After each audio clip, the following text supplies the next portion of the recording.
चाहिँ दरबारबाट सिधै अब चाहिँ दाइ होइन भाइ आउनु भनेर भाइलाई चाहिँ बारदरी सभामा नियुक्ति गर्नुभएको छ हैन। अनि नियुक्ति भइसकेपछि अनि दाइ र भाइको बिचमा अलिअलि टसअप हो, किनभने दाइलाई चाहिँ भाइ पठायो तर भाइले नै चाहिँ पावर ओभरटेक गरेको भन्ने फिल भएपछि अनि पछि चाहिँ दाइ चाहिँ यहाँबाट गएर अब म यहाँ बस्दिनँ भनेर उहाँ चाहिँ यहाँबाट चाहिँ ट्याङबुचेतिर गएर माथि गुम्बा बनाउनु भएको भन्ने पनि छ हैन।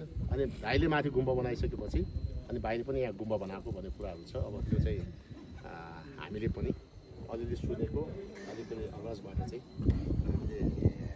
उहाँबाट चाहिँ सुनेको कुरा। त्यस कारणले आज यो हामी थोरै समय यसको अवलोकन गर्छौँ र उहाँले साङ्गे लामाले स्थापना गरेको चुवाङ गुम्बामा अब हामी त्यहाँतिर जान्छौँ। अहिले हामी चाहिँ सरस्वती धेरै टाइम भेट्नुभयो। एउटा कुरा चाहिँ सोलुखुम्बु जिल्लाको उत्पत्तिकै बारेमा पहिला चाहिँ यो सबै भोजपुर जिल्लामा रहेछ। अनि भोजपुर उहाँकै अहिले होइन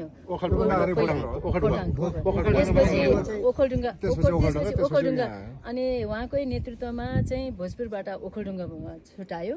अनि ओखलढुङ्गा फेरि अब ओखलढुङ्गाबाट पनि यहाँको उहाँको सोच अनुसारको विकास र जनताको सेवा गर्न नसकिने देखिएपछि फेरि उहाँकै पहलमा ओखलढुङ्गाबाट सोलुखुम्बुलाई अलग जिल्लाको रूपमा सीमाङ्कन गरेर छुट्टै जिल्लाको रूपमा चाहिँ स्थापित गर्नुभएको एउटा ऐतिहासिक भूमिका छ।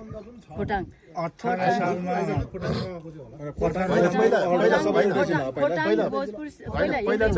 उहाँले नै यो भोजपुर चाहिँ अहिले उहाँले भन्दा अहिले ऊ आयो। पहिला चाहिँ खोटाङ ओखलढुङ्गा र सोल चाहिँ एउटै जिल्ला रहेछ कि, त्यसको सदरमुकाम ओखलढुङ्गामा होइन।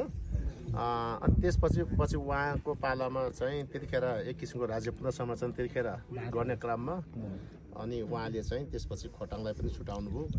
भोजपुरबाट खोटाङ त हामीलाई थाहा हुँदासम्म वीरेन्द्र सेल खेलाउँथ्यो कि यहाँ खोटाङको खेलाडीहरू यहाँ चाहिँ मैले तपाईलाई पहिला त मुद्दा खेप्नलाई भोजपुर पुग्दो रहेछ तपाईले भन्नुहुन्छ। उहाँ फेरि पछि चाहिँ यो पञ्चायत निर्वाचन आयोगको पनि आयुक्त हुनुभएको रहेछ कि निर्वाचन आयोगको। यसमा मलाई अलिकति थप छ। 18 सालमा चाहिँ बडा हाकिम अनि अब रामेछापमा त्यो रामेछाप डाँडामा सदरमुकाम थियो, त्यहाँ चाहिँ खानेपानीको लाइन थिएन। टाढाबाट चाहिँ उहाँ बडा हाकिम हुँदाखेरि चाहिँ त्यहाँ चाहिँ खानेपानीको लाइन पनि आएछ।